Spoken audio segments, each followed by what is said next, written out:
तो गरीब वह नहीं जिसके पास कम पैसे हों, अपितु वह है। नमोस्तु गुरुदेव, नमोस्तु गुरुदेव, नमोस्तु गुरुदेव।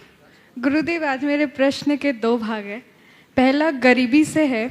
कल आपने स्वरोजगार की बात की थी कि आज गणतंत्र दिवस है, तो हमें अपने देश में ये करना चाहिए।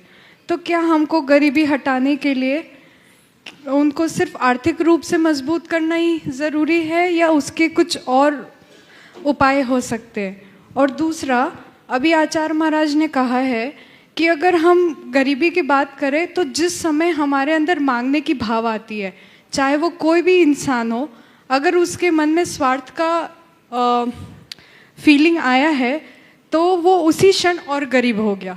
तो इस हिसाब से तो हम जो वेल टू डू फैमिलीज़ है, हमको भी चाह होती है कि हम और ऊपर उठे और ऊपर उठे, और हमको भी मांगने का रहता है। तो क्या हम भी गरीब हो गए इस नज़रिए से? बहुत अच्छा। देखो, तुम्हारे दोनों सवालों में, दोनों सवाल के दोनों पहलुओं में पहले पहलू की बात मैं कहूँगा। गरीबी का संबंध केवल पैसों से नहीं है, गरीबियों का संबंध विचारों से भी है। व्यक्ति पैसे में चाहे जैसा हो, विचारों में समृद्ध होना चाहिए। हम गरीबी को हटाना चाहते हैं तो वह केवल आर्थिक गरीबी से ही नहीं हटने वाली। जब तक हम सबको वैचारिक स्तर पर प्रौढ़ और परिष्कृत नहीं करते, तब तक सच्चे अर्थों में गरीबी कहीं भी जाने वाली नहीं है। मन समृद्ध होना चाहिए, विचार हो, संस्कार हो, व्यवहार हो, बौद्धिक स्तर पर भी हम व्यक्ति को मजबूत बनाएं, तब गरीबी मिटती है।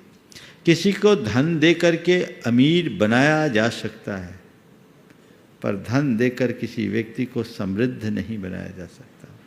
समृद्धि का अर्थ केवल संपन्नता से नहीं है, समृद्धि का अर्थ जीवन के सर्वांगीण विकास से है।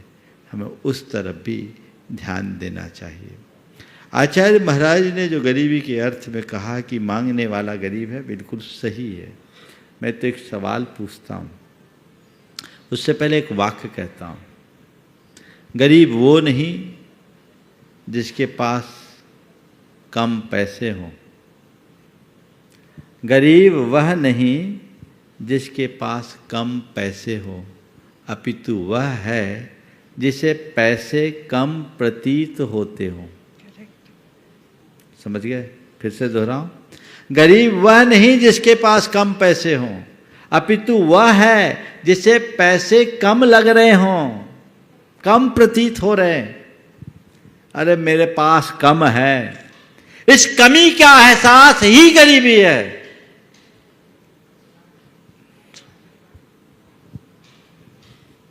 जिसके पास पैसा है वो अमीर, जिसके पास पैसा नहीं हो गरीब, ऐसा मत मान लेना। हमारे पास तो एक छदाम नहीं है, क्या मानोगे? बोलो। हाँ, अमीर मानोगे गरीब मानोगे? हाँ, मैं तुम्हारे अमीरी और गरीबी से भी ऊपर हूँ, समझ गए? जिसे पैसे कम लगते हों, कम दिखते हों, कम प्रतीत होते हों, ये बताओ भूखा कौन? जिसको खाने के लिए कुछ नहीं और खाने की इच्छा नहीं वो, या जिसने 2 लड्डू खा लिए, 2 थाली में है, फिर भी बागल वाले की थाली में नजर गड़ाए? कौन है भूखा? पहले वाला कि बाद वाला? समझ गए? मैं समझता हूं इससे बड़ा उदाहरण और कोई दूसरा देने की जरूरत नहीं है। तो बस अपनी लड्डू खा लिए, पर्याप्त हो। अपनी थाली तक देखो, कम से कम दूसरे की थाली में नज़र गड़ाने की आदत से बचो, नहीं तो जिंदगी भर भूखे ही बने रहोगे। गरीबी से अमीरी की ओर बढ़ने का यही एकमात्र रास्ता है।